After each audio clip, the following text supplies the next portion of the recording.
Iya, ya tema dari firman Tuhan ya hari ini adalah doa itu meneguhkan iman. Ya, ini adalah tema gereja di tempat ini, Saudara. Doa meneguhkan iman. Mungkin kita bertanya, loh, kenapa sih iman itu harus diteguh-teguhkan? Berapa banyak dulu di sini yang sudah beriman? Tolong angkat tangan.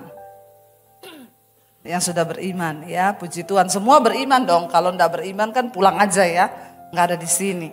Nah, pertanyaan yang berikutnya, siapa yang percaya bahwa imannya itu teguh? Nah, mulai ragu ini yang angkat tangan. Tadi yang beriman semua, begitu ditanya yang teguh imannya berapa banyak? Nah, mulai memang tidak sembarangan menjawab iman itu teguh. Karena ya keteguhan iman itu kan harus lewat ujian. Amin. Dan iman itu memang ya harus kita sendiri yang berusaha untuk meneguhkan iman. Karena Alkitab berkata begini, Saudara, Ibrani pasal 11 ayat yang ke-6. Coba kita baca bersama dulu. Ibrani pasal yang ke-11 ayat yang ke-6. Firman Tuhan di sana berkata demikian, Saudara. Baca bersama, tetapi tanpa iman tidak mungkin orang berkenan kepada Allah. Sebab barang siapa berpaling kepada Allah, ia harus percaya bahwa Allah ada dan bahwa Allah memberi upah kepada orang yang sungguh-sungguh mencari Dia. Saudara, ayat ini berkata tanpa iman tidak mungkin orang berkenan kepada Tuhan. Berarti iman itu dari kita atau dari Tuhan? Halo? Dari kita kan? Kita loh yang harus ya beriman kepada Tuhan. Ya, kita loh yang harus beriman. Seorang perempuan pendarahan yang disembuhkan Tuhan Yesus, 12 tahun dia mengalami pendarahan, itu bukan hal yang biasa loh. 12 tahun. Ya, kita aja wanita kalau datang menstruasi lebih harinya kita keliengan ya, pusing karena darahnya lebih dan lama. Perempuan ini 12 tahun. Ya, dia mengalami pendarahan yang begitu parah dan Alkitab berkata dia sudah berobat ke semua dokter loh, bukan nggak ada usaha loh. Dia berobat dari satu dokter, bahkan Alkitab mencatat semua yang dia punya kekayaannya habis buat berobat. Tapi waktu dia mendengar tentang Yesus, imannya timbul. Ada rasa percaya bahwa Yesus sanggup menyembuhkan. Lalu ketika imannya timbul, ya Alkitab berkata dia dengar bahwa Yesus akan datang di kotanya. Dia melangkah dengan iman. Saudara, orang yang pendarahan 12 tahun itu pasti keliengan, pusing, ya, vertigo loh. Ya, saya ini termasuk orang yang kurang darah, Saudara, darah rendah. Ya, jadi kalau pas lagi benar-benar drop itu, aduh ya, kalau vertigo tuh parah, Saudara. Dan itu pusing, mual, bercampur semuanya. Nah, saya bayangkan nih perempuan 12 tahun. Tapi karena ada iman itu yang menggerakkan dia untuk berjumpa dengan Yesus, dia datang. Dan yang luar biasa, ketika dia menjamah dengan iman, kan dia bilang di dalam hatinya, asal ku jamah jubahnya, aku sembuh. Itu imannya. Dan benar ketika dia menjamah Yesus di tengah kerumunan orang banyak, Alkitab berkata seketika itu juga dia sembuh. Saudara, ketika dia sembuh, Yesus itu berpaling dan bertanya kepada murid-muridnya, siapa yang menjamah aku? Dan murid-muridnya berkata, hello, please deh. Ini ribuan orang yang ikut engkau. Bukan hanya menjamah, semua orang berdesak-desakan pengen memegang engkau dan semua orang pegang engkau. Tapi kau bertanya siapa yang jamah? Lalu Tuhan bilang enggak, memang banyak orang yang menjamah aku. Tapi ada satu jamahan yang berbeda, yang menarik kuasaku keluar dari tubuhku. Wow, enggak, Saudara? Banyak orang ikut Yesus, tapi hanya sedikit yang datang dengan iman.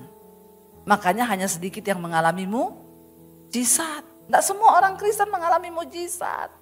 Maaf, kalau imanmu redup, apalagi imanmu mati. Ayat ini dengan jelas berkata, tanpa iman tidak mungkin orang itu berkenan pada Tuhan. Lo berkenan aja kagak, apalagi mengalami mukjizat. Ya, lalu Tuhan Yesus berkata, pernah ada sebuah jamahan yang berbeda. Saya mau tanya, kira-kira sebenarnya Yesus tahu nggak? Tahu. Tapi kenapa Yesus harus bertanya agar murid-murid mendapatkan sebuah pengalaman bahwa tidak semua orang yang mengikuti Yesus itu benar-benar akan mengalami kuasanya, saudara. Lalu Tuhan bilang ada satu jamahan yang berbeda yang menarik kuasaku keluar dari tubuhku. Lalu dengan takut perempuan itu menjawab, akulah. Karena aku ini pendarahan 12 tahun. Aku sudah berobat kemana-mana. Tapi dengan iman aku berkata, asal ku jamah jubahmu, aku sembuh. Dan Yesus berpaling kepada dia. Yesus tidak ngomong begini, saudara, perhatikan baik. Yesus gak ngomong gini, kuasaku sudah menyembuhkan engkau. No, Tuhan bilang apa? Imanmu. Imanmu yang menyembuhkan engkau. Wow enggak, saudara? Jadi memang iman itu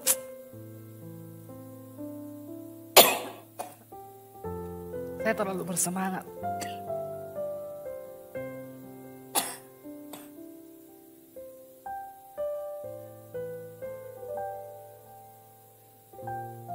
Iya. Saudara, iman itu sesuatu yang luar biasa banget loh. Kalau kita lihat ya, Tuhan tuh gak ngomong, kuasaku menyembuhkan engkau. Enggak, imanmu menyembuhkan engkau. Jadi dengan kata lain di sini, iman yang bagaimana yang bisa menarik kuasa Tuhan bekerja dalam hidup kita, saudara. Ya, hati-hati loh, ayat ini serius berkata tanpa iman. Dan begitu banyak ternyata orang Kristen yang tiap minggu ke gereja. Ya, imannya redup, bahkan banyak yang imannya mati. Makanya kita kalau ketemu, gimana Pak? Ya, begini-begini aja lah. Mau di apa lagi? Memang keadaannya sudah begini kok. Kita sering mendengar banyak orang begitu. Padahal Kristen, setiap minggu dia ke gereja. Saudara, untuk iman kita hidup, untuk iman kita itu aktif, ya, itu harus ada usaha dari diri kita. Ya, salah satunya itu doa. Doa itu meneguhkan iman. Ada banyak hal yang dapat meneguhkan iman, tapi salah satunya itu adalah doa. Mari kita lihat bersama Yakobus pasal yang pertama. Yakobus pasal yang pertama, ayat yang ke-5 mulai sampai dengan ayat yang ke-8. Yakobus pasal yang pertama, ayat yang ke-5, saudara, firman Tuhan berkata demikian. Yakobus 1 ayat yang ke-5.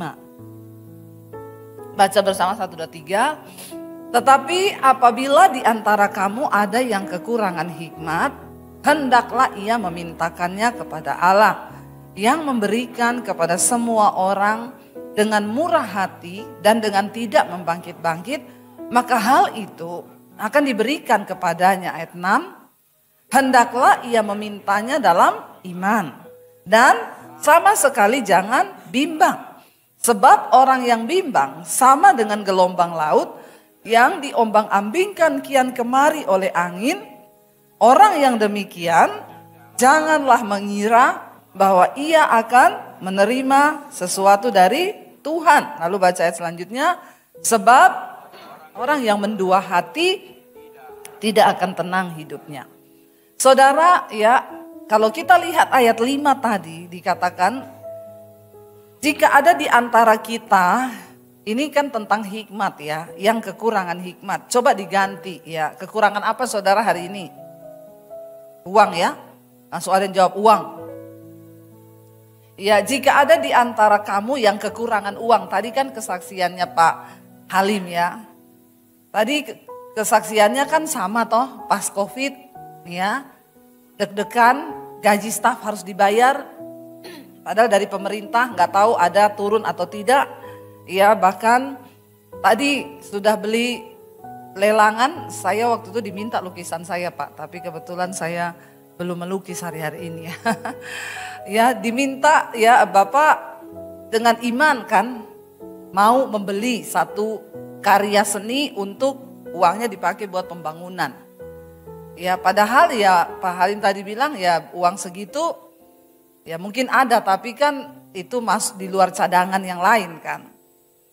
Tapi Bapak percaya dengan iman, berarti kan sama aja kita ganti di situ jika ada di antara kamu yang kekurangan uang.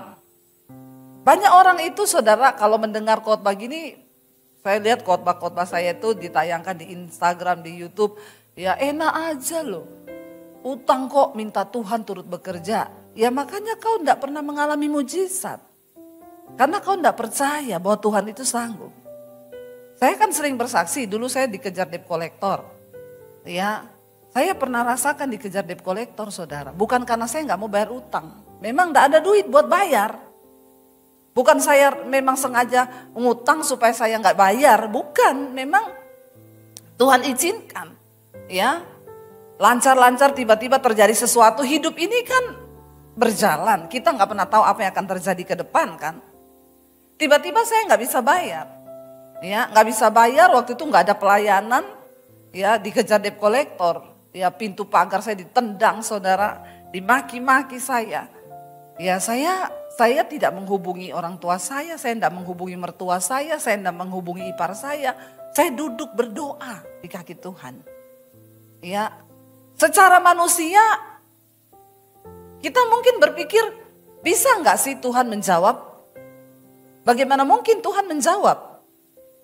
Saya berdua dengan suami waktu itu duduk, kita hitung utang kita berapa yuk? Sekitar 80 juta. Zaman itu saudara, berapa puluh tahun lalu? Ya kira-kira, saya mau tanya sama saudara, 80 juta hari itu, Tuhan bisa nggak kasih? Saudara semua terdiam kan? Karena saya juga waktu itu nggak bisa mikir.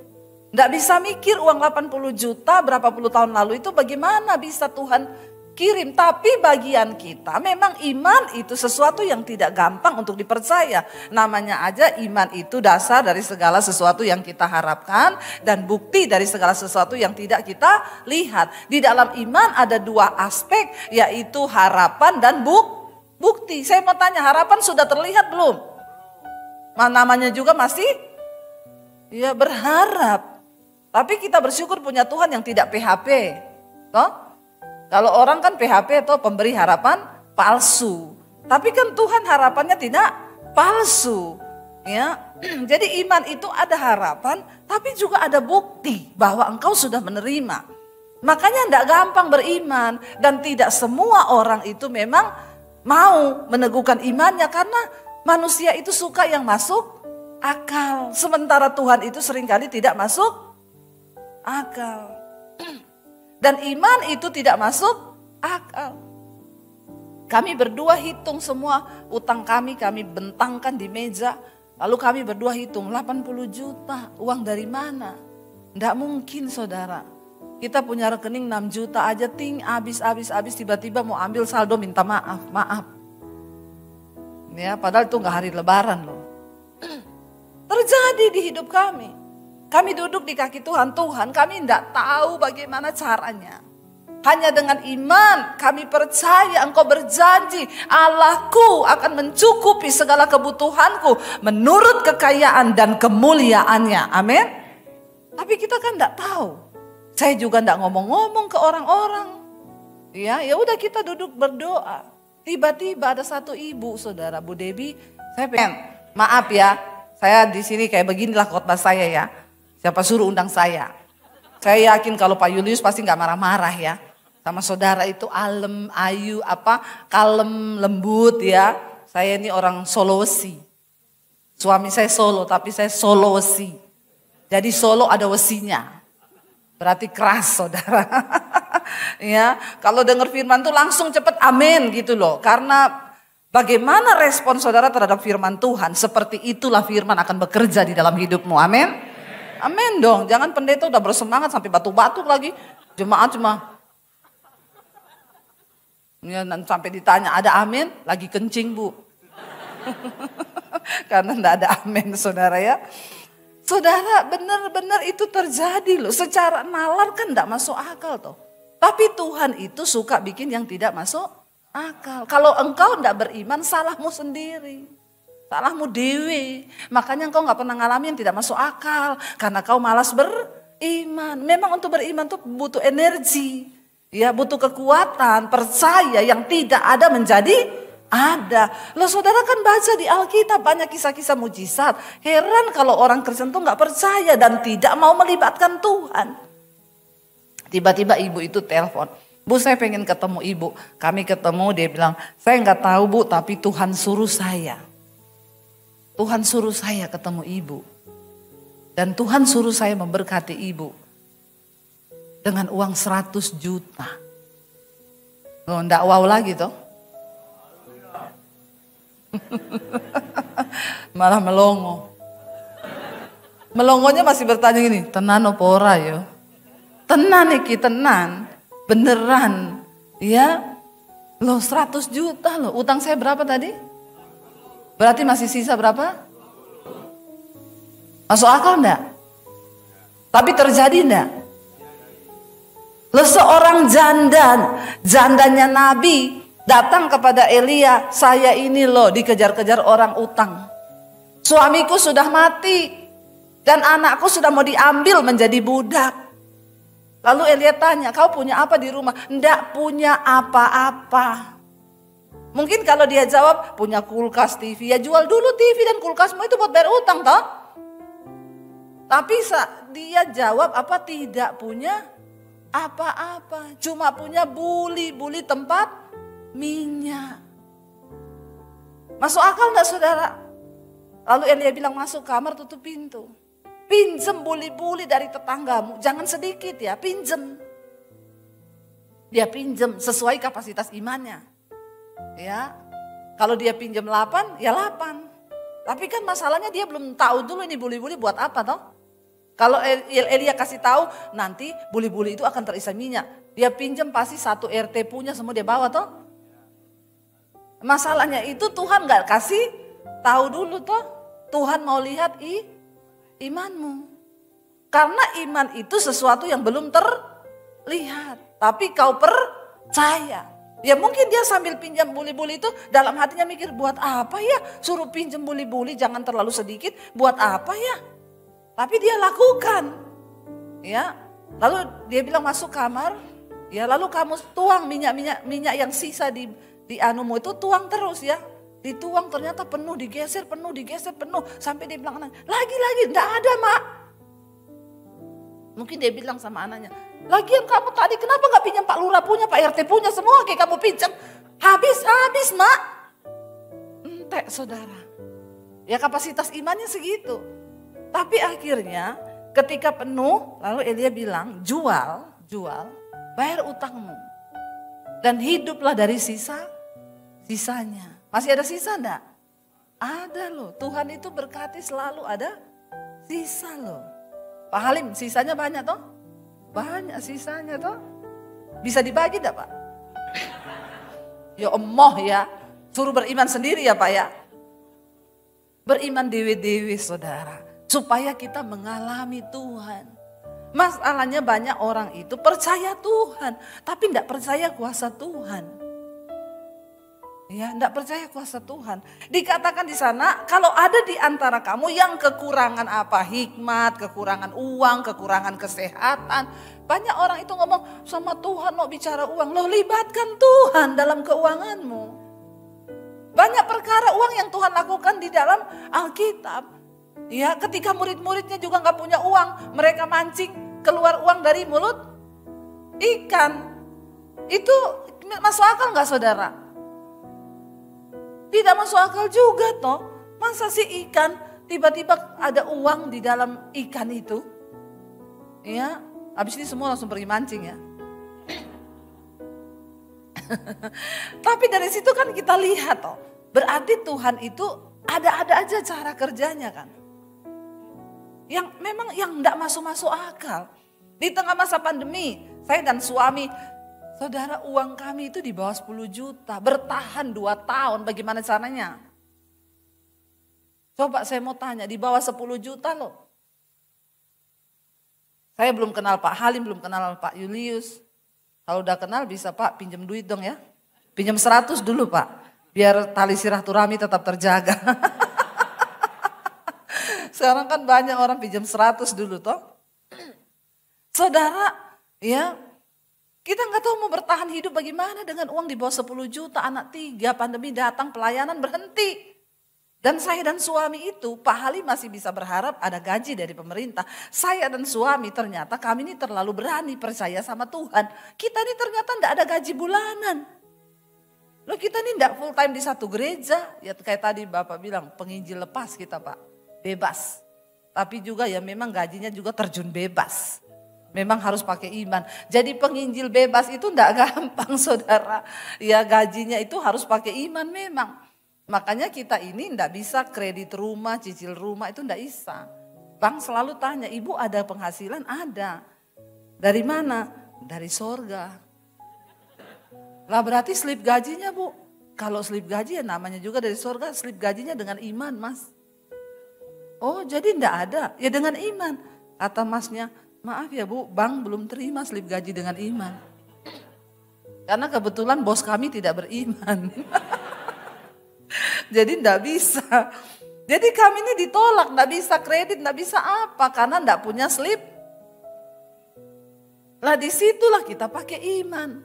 Gaji kita dari sorga cair kalau ada iman. Enggak ada iman ya enggak cair. Karena semua yang di sorga digerakkan oleh iman. Saudara akhirnya pandemi datang. Saya cuma menguatkan hati, kita berdua saling menguatlah, namanya orang hidup dengan iman toh. Saya bilang sama suami saya, kita dulu pernah melewati lebih sulit dari ini loh. Jadi kalau terjadi sesuatu, udah kita jual rumah Jakarta, kita pulang Solo aja. Ada pondok mertua indah. Walaupun tidak indah kan, tapi ya harus indah karena cuma itu yang kita punya. Tapi saya bilang, jangan batasi Tuhan. Tuhan mampu melakukan sesuatu di luar logika kita. Kita percaya bahwa janjinya ya dan amin. Tiba-tiba saudara pas buka lockdown pertama, saya bilang sama suami, kita antar saya yuk, saya mau melukis, saya mau beli alat-alat lukis. Suami saya bilang, enggak usah macam-macam ya. Kau itu mau ngapa, mau hobi atau mau benar melukis? Ya mau melukis, ayo. Hemat-hemat ya, itu terus yang dia ulangi. Memang laki-laki itu ya selalu pakai logika atau kalau berpikir kita punya uang ini tinggal sekian loh. Gak tahu kita nih kalau gak hidup bagaimana. Ya udah ayo anterin. Kita ke Gramedia. Sampai di sana saya bilang, Mbak, kanvas yang paling gede ada? Ada Bu. Coba berapa ya Mbak? Dia langsung senggol saya. Kalau cuma mau belajar, beli yang 20 cm saja. 20 kali 10. Kapasitas imannya 20 kali 10. Saya bilang, Mbak, yang paling besar. Dia bilang, mahal loh. Paling besar Mbak, ada Bu. 1 meter, 1 kali 120 kali 80. Ya udah itu keluarin, saya minta 3 ya. Terus saya minta tinta gini. Begitu bayar di kasir 3 jutaan lebih, suami saya syok. Dia bilang, saya bilang percaya aja lah, saya juga enggak tahu, enggak apa-apa lah ya. Kita beriman lah sama Tuhan ya. Karepmu. Akhirnya kita pulang. Malam itu saya ngelukis saudara. Suami saya lagi ngedit video, saya ngelukis. 2 jam selesai satu lukisan. Dia keluar, waktu dia masuk ke kamar, dia kaget, dia bilang, lukisan siapa ini? Saya bilang, ada siapa di sini? Ada siapa? Nggak mungkin loh, masih nggak mungkin loh saudara ya. Ya sudah 20 kali 10. Lihat saya melukis jadi, dia bilang lagi, nggak mungkin loh. Lah ada siapa di sini? Nggak ada siapa-siapa, cuma ada saya. Nggak mungkin loh sambil ngeliatin. Dalam hati saya, daripada kamu ndak mungkin tak foto lukisan saya, tak angkat di IG. Puji Tuhan, lukisan pertama saya jadi nggak jelek-jelek amat ya. Tiba-tiba ada inbox masuk, Bu, dijual ndak? Di tengah masa pandemi. Saya bilang saya ini bukan pelukis, Bu, ini lukisan pertama saya. Ya belum bagus dan saya juga ndak tahu harganya berapa. Tapi Ibu jual kalau saya beli, ya silakan. Minta nomor rekening ya Bu. Saya kasih, dia kirim bukti transfer 10 juta. Nah ini imannya mulai hidup. Begitu dengar 10 juta langsung hidup imannya. Ya, saudara, 10 juta saya kaget loh di tengah masa pandemi orang uang kita dari 10 juta kurang jadi 6 beli itu tinggal 3 juta. Saya datang sama suami saya bilang, "Say, lukisanku dibeli orang." Apa iya? Ini loh bukti transfernya saya liatin sama dia. Hah? 10 juta? Bukan 10 senti. 10 juta. Dia langsung bilang, "Ayo tak antar lagi yuk beli kanvas." Memang begitulah laki-laki itu ya, sulit untuk percaya bapak-bapak. Ya denger ya bapak-bapak, percaya sama Tuhan pakai logika, tundukkan juga logikamu kepada Tuhan, amin. Kau berpikir bisnismu secara logika begini. Libatkan Tuhan, sebab Dia sanggup melakukan sesuatu yang di luar akal logika kita, katakan. Jangan kau pakai akal logikamu bapak-bapak. Makanya survei membuktikan banyak laki-laki yang kena stroke. Ya benar, bukan apa-apa. Ukuran otak laki-laki itu lebih kecil daripada ukuran otak perempuan. Tapi survei membuktikan overload. Ya, memorinya kecil, yang ditampung banyak. Komputer, ya ini iPhone kita aja saya punya 1 tera itu. Gede. Tapi karena saya lebih banyak filenya, dia muncul terus, sudah full harus hapus yang lain. Masalahnya kan otak kita ini tidak diperintahkan hapus yang lain, hapus kekhawatiranmu, hapus puyengmu, hapus pusingmu. Jangan kau pikir semua dengan pikiranmu. Gak ada yang ingetin soalnya, tiba-tiba jebol, pecah pembuluh darah saudara. Karena waktu kau stres, hormon kortisol naik, darahmu mengental. Maka peredaran darah jadi lambat. Makanya Alkitab bilang hati yang gembira itu obat yang manjur. Orang yang gembira itu berarti percaya sama Tuhan. Amin. Jangan ya bapak-bapak. Karena ukuran otak laki-laki kecil, memorinya full. Ditambah memang enggak percaya Tuhan. Katanya sih percaya sama Tuhan Yesus. Tapi imannya mati, enggak hidup. Jadinya jebol. Ya itu handphone kalau kebanyakan, saya punya handphone itu kalau dia sudah bilang kepenuhan memorinya, kepenuhan hapus yang gak penting. Saya lupa hapus, besok mati pet. Tapi kan handphone masih bisa dihidupin lagi. Lah kalau orang mati pet. Ya, ini saya ingetin ya bapak-bapak, tolong ya. Karena laki-laki itu memang susah untuk percaya seringkali. Logikanya jalan. Akhirnya jadi saudara. Suami saya bilang, "Ayo kita beli kanvas lagi." Ya, saya ingat pertama pandemi anak saya bilang, "Mam, aku kuliah loh." Aduh Dek, orang udah mati semua Dek. Kamu lagi mau bilang kuliah. Berapa kalau kamu kuliah? 70 juta. Aduh 70 juta uang dari mana? Tapi sini nak, percaya. Kalau memang Tuhan berkehendak kamu kuliah, enggak ada yang mustahil. Saya enggak mau bunuh iman anak saya. Saya bilang, "Mami secara manusia enggak bisa bayar. Kita ini hidup hari ini makan aja sudah bersyukur. 70 juta mami enggak bisa bayar. Tapi kalau Tuhan berkehendak, enggak ada yang mustahil. Percaya itu, doa aja." Akhirnya saya jadi rajin melukis toh. Lukisan yang kedua dibeli orang. 10 juta. Sampai lukisan yang keempat. Saya diundang pelayanan di satu kantor. "Bu, ibu sudah berani keluar, ini semua pendeta enggak ada yang berani keluar loh. Ya, ibu mau enggak? Ini kantor kami sudah buka Bu. Dan kami butuh pendeta justru untuk menguatkan iman kami. Tapi pendeta semua enggak ada yang berani, katanya takut mati." Saya dengan alasan yang rohani saya bilang, saya doa dulu ya.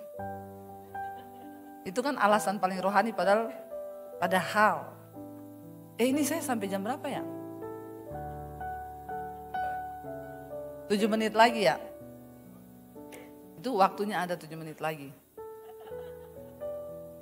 Saudara, akhirnya saya tuh ya saya memang takut karena teman-teman juga bilang, teman-teman pendeta, Bu, ini yang mati banyak pendeta loh.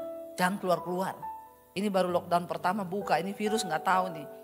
Saya doa tanya Tuhan, Tuhan saya pergi apa enggak? Tuhan ngomong nggak tahu diri. Itu jemaat. Ya, mereka demi sesuap nasi kerja pergi keluar karena kalau mereka nggak keluar juga mereka mati, bukan karena corona tapi nggak bisa makan. Nah, kamu yang hamba Tuhan harusnya pergi di saat orang takut begini, kamu beritakan iman malah kamu takut. Saya telepon, oke saya datang besok. Ya, ibu berani, mati hidup di tangan Tuhan. Kalau belum waktunya mati, tidak mati. Kalau sudah waktunya biar kau sembunyi di lubang tanah sekalipun, mati juga kau. Itu iman saudara, ya. Akhirnya saya pergi saudara, bukan mencobai, memang iman seperti itu toh. Saya pergi, waktu itu saya melukis yang keempat. Sekretarisnya bilang sama bosnya, Pak, Bu Dewi ini pelukis loh. Saya tendang kakinya saudara, karena saya lihat di situ lukisannya bagus-bagus. Ya, saya minder. Lalu bapaknya bilang, oh iya, sekretarisnya bukain itu saya Instagram. Ibu kayaknya ini lukisan terakhir ibu ya, ini sudah laku belum? Belum. Lukisan pohon ada bayangan di air. Dia tanya, apa arti lukisan itu Bu?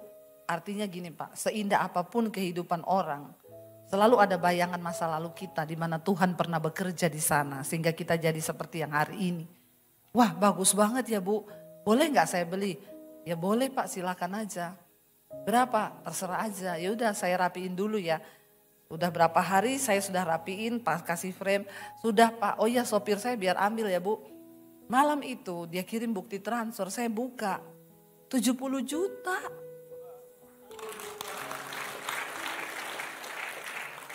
Saya WA, Pak, kayaknya salah Pak, kelebihan 01. Karena 01 bahaya kalau ada temannya di depan toh. Daripada saya sudah pakai duitnya terus dia bilang kelebihan, gawat saya mau ganti bagaimana saudara. Jadi saya bilang, dia bilang oh enggak Bu, enggak kelebihan. Memang itu yang Tuhan taruh di hati saya. Saya bilang anak saya, Dek kamu kuliah Dek. Ini jawaban 70 juta imanmu. Lo bener gak saudara? Saudara selama masa pandemi hampir 50 lukisan keluar. Yang beli dari Amerika, dari Belanda, dari Indonesia seluruh Batam, Manado. Saudara tahu ya, lukisan termurah itu 5 juta. Yang lain 10, 25, 30 juta, 45 juta, 50 juta, 75 juta tertinggi. Wow enggak? Wow. Masuk akal enggak? Saya bukan pelukis, saya ini dari SD. Makanya waktu saya mau beli kanvas, suami saya bilang, aku menikah sama kamu ini 20 tahun lebih ya. Aku enggak pernah lihat kamu tuh gambar. Terus tiba-tiba mau melukis si piye. Saya bilang ya saya juga enggak tahu. Ya saya sih bisa gambar gunung, 2, sawah di tengah, jalan, matahari. Itu semua kan gambar kita semua kan dulu waktu SD toh. Lalu ada padi begini. Ya, tapi tiba-tiba Tuhan kasih di tengah masa pandemi. Saya enggak tahu, itu cara Tuhan pelihara kami. Ya, kalau tadi Pak Halim di pandemi Tuhan pelihara begitu, saudara, karena kita aktifkan iman, loh Tuhan itu menjawab, memberkati, menjawab doa itu dia juga lihat-lihat loh. Enggak semua, banyak orang berdoa tapi yang dia lihat tuh yang karena hanya iman yang akan mengetok pintu sorga. Biar kau berdoa ya siang malam kepala di bawah kaki, tapi kalau enggak ada iman, ayat tadi kan bilang enggak berkenan loh. Minta dengan iman. Dan ayat yang ke-6 tadi berkata apa? Jangan bimbang hatimu. Sebab orang yang bimbang sama dengan gelombang laut yang diombang-ambingkan kian kemari. Orang yang demikian tidak mungkin ya menerima sesuatu yang dari Tuhan. Ayat 7 bilang, kalau kau bimbang, ya kau doa tapi bimbang gak pakai iman, kau tuh seperti gelombang laut yang diombang-ambingkan kemarin. Sudah doa nih, Tuhan bisnisku Tuhan. Tapi masa iya ya? Gak mungkin loh. 1M loh ini. Gak mungkin. Saya di tengah masa pandemi ditelepon orang, Bu doain ya Bu, saya punya masalah ini Bu, suami saya meninggal, utang saya 200 miliar. Mau kecekik leher saya saudara. Yang utang dia, yang puyeng saya denger, cuma denger loh, denger tok. Ya puyeng saya denger tok itu 200 M itu ember atau miliar ya. Dan waktu dia telepon saya, ya saya cuma berdoa Tuhan kasih ayat buat dia. Lalu Tuhan kasih ayat itu Bu, ini yang Tuhan kasih ayat buat ibu ya. Bukan karena kuat dan gagahmu, tapi karena rohku kata Tuhan. Ibu imani dan pegang ayat ini ya. Saudara, berapa tahun berlalu saya ketemu dia, senyum-senyum, gimana Bu? Puji Tuhan Bu, selesai.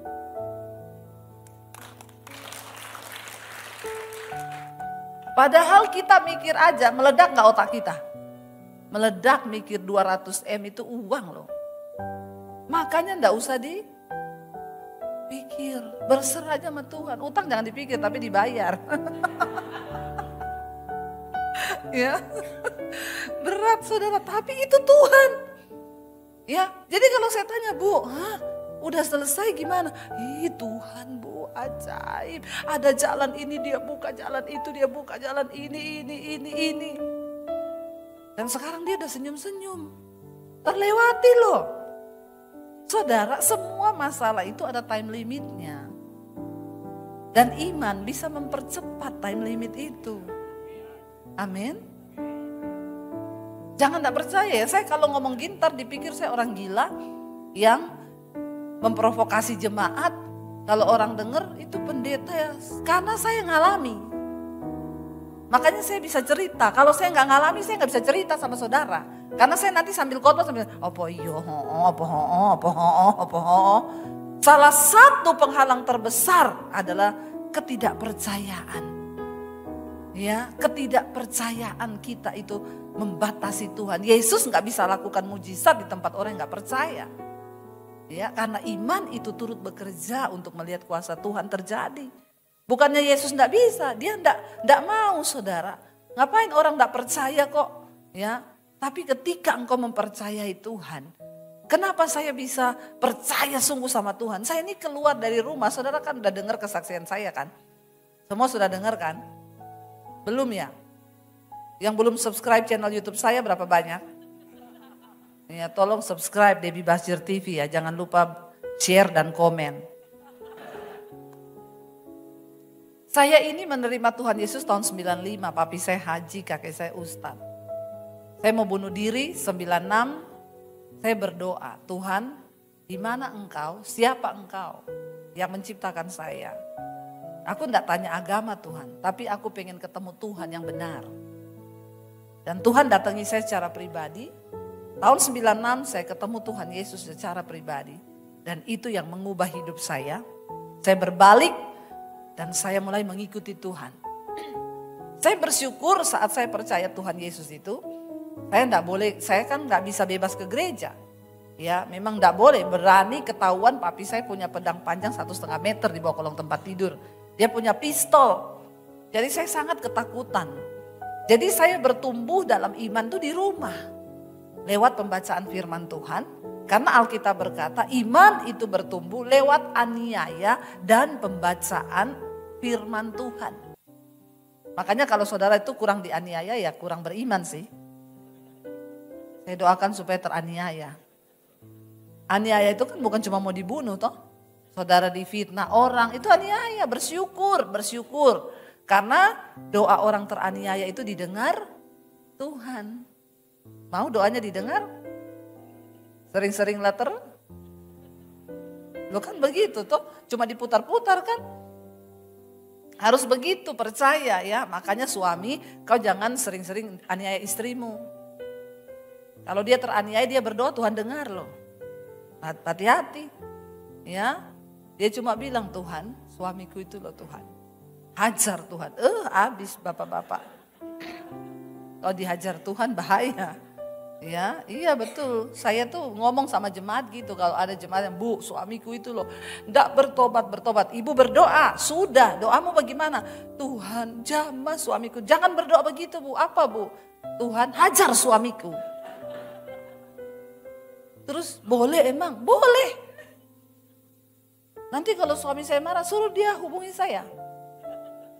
Ya, bener ada ibu-ibu satu kali ngomong ke suaminya yang selingkuh terus. Saya sekarang berdoa buat kamu, Mas. Oh iya, Bu Debbie ajari. Doanya apa? Tuhan, hajar suamiku. Kaget dia bilang, pendeta macam apa itu? Satu kali dia cari nomor saya, dia telepon saya. Saya angkat teleponnya. Ini pendeta Debbie Basir, iya. Pendeta macam apa kau? Kenapa ya? Kau ngajari istri saya berdoa hajar suamiku? Iya, emang benar. Oh, bapak suaminya. Mana ada pendeta suruh ngajari begitu? Maaf ya Pak, kau jangan terlalu GR ya Pak. Alkitab berkata, Tuhan menghajar orang yang dikasihinya dan dianggap anak. Kalau kau masih dikasihi Tuhan Pak, dihajar kau. Kalau tidak, mati kau lagi selingkuh, serangan jantung. Bertobat kau, teleponnya putus. Nit. Ya. Iya betul, Tuhan menghajar orang yang dikasihinya, yang dianggap anak, supaya tobat. Tujuannya tobat. Ya, jadi jangan, hati-hati bapak-bapak. Jangan kau sering aniaya istrimu ya. Amin. Tapi di sini tidak ada ya. Semua bapak-bapak baik ya. Insya Allah. Lalu saudara saya akhirnya bertobat, terima Yesus. Diusir saya dari rumah, tadinya mau dibunuh. Gak jadi, akhirnya papi saya usir saya. Kamu pergi dari rumah ya. Kalau kamu percaya Yesus, tinggalkan keluarga. Jangan kamu anggap kita keluarga, kamu pergi. Gak dapat apa-apa, kamu keluar dari rumah. Bahkan jangan bawa ijazahmu. Karena yang kasih sekolah kamu tuh saya. Saya mau lihat Yesus kasih makan kamu pakai apa kalau gak ada ijazah. Saya keluar dari rumah tahun 96 saudara. Dengan air mata saya tinggalkan kota Poso. Saya ke kota Palu, saya nginap di kos-kosannya, sepupu saya mereka ngekos di satu rumah.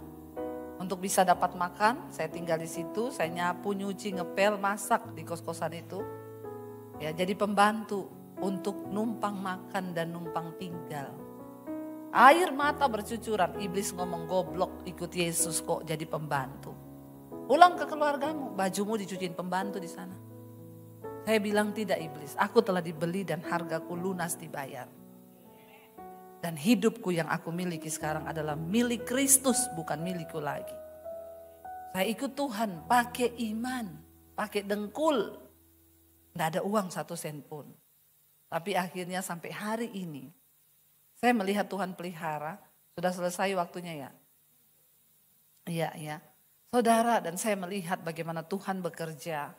Ayat tadi berkata bahwa ya ayo saudara, imanmu, ya hidupkan kembali imanmu. Ya, orang yang demikian jangan mengira ia akan menerima sesuatu yang dari Tuhan. Ayat 8 tadi berkata di sana terakhir, sebab orang yang mendua hati tidak akan tenang hidupnya. Ya, jadi saudara mari, ya makanya khotbah-khotbah saya itu khotbah banyak kesaksiannya, karena memang yang saya alami bersama dengan Tuhan itulah yang saya khotbahkan. Ya. Jadi saudara, kalau Tuhan melakukan mujizatnya dalam hidup kami, tiba-tiba di masa pandemi channel YouTube saya sehari nambah 1000 subscribe. Sehari 1000, 2000, 3000. Ya, hari ini hampir 800.000. Saya berdoa tahun ini jadi 1 juta. Dan Tuhan membalikan keadaan di tengah masa pandemi. Kami yang tadinya mau jual rumah di Jakarta, malah gak jadi jual rumah, malah beli rumah lagi. Dan puji Tuhan saudara, nanti ibadah kedua saya akan bersaksi tanggal 5 Januari kemarin. Para imam musik silakan maju. Ya, tanggal 5 Januari kemarin saya meresmikan sekolah misi Alkitab saya di Bandungan. Ya. Dan puji Tuhan sekarang udah ada beberapa 28 apa 30 kalau sudah datang semua. Tapi sudah mulai kelas, ya yang sudah ada di kelas itu 26 orang. Dari Papua, dari NTT, ya semua mereka sekolah gratis dan biayanya dari Tuhan. Saya melihat Apa yang tidak ada dengan iman? Waktu Tuhan kasih visi saya bangun sekolah, saya bilang, Tuhan, saya bukan orang kaya, saya juga bukan orang pinter. Tuhan bilang, aku tidak cari orang pinter, aku tidak cari orang kaya. Karena banyak orang kaya yang tuli. Ya, Tuhan bilang, aku cari orang yang beriman. Karena hanya iman yang akan mewujudkan semua yang di depan mata kita. Saudara, hari ini kita mau berkata kepada Tuhan, kami percaya kami punya Tuhan yang besar. Tuhan yang sanggup melakukan segala. Bangkit berdiri bersama. Angkat imanmu hari ini. Lihat kepada Tuhan. Perkatakan, kami percaya kami punya Tuhan yang besar dan ajaib. Mari angkat hati dan tanganmu di hadapan Tuhan. Aku punya Tuhan yang besar, yang telah berjanji dan sanggup menggenapi. Imanku bersepakat percaya kuasanya. Ku terima sekarang kemenangan darimu. Lebih lagi angkat suara, angkat hatimu di hadapan Tuhan. Aku punya Tuhan yang besar, yang telah berjanji dan sanggup menggenapi. Imanku bersepakat percaya kuasanya. Ku terima sekarang kemenangan dan saudara angkat. Saudara, terima kasih sudah menyaksikan channel saya dan saya berharap semua khotbah-khotbah saya menjadi berkat. Jangan lupa subscribe channel hanya di Debbie Basjir TV. Ya, bukan yang lain. Catat Debbie Basjir TV. Hanya di Debbie Basjir TV. Jangan lupa like, subscribe, dan bagikan ini kepada teman saudara agar semakin banyak orang diberkati. Tuhan memberkati.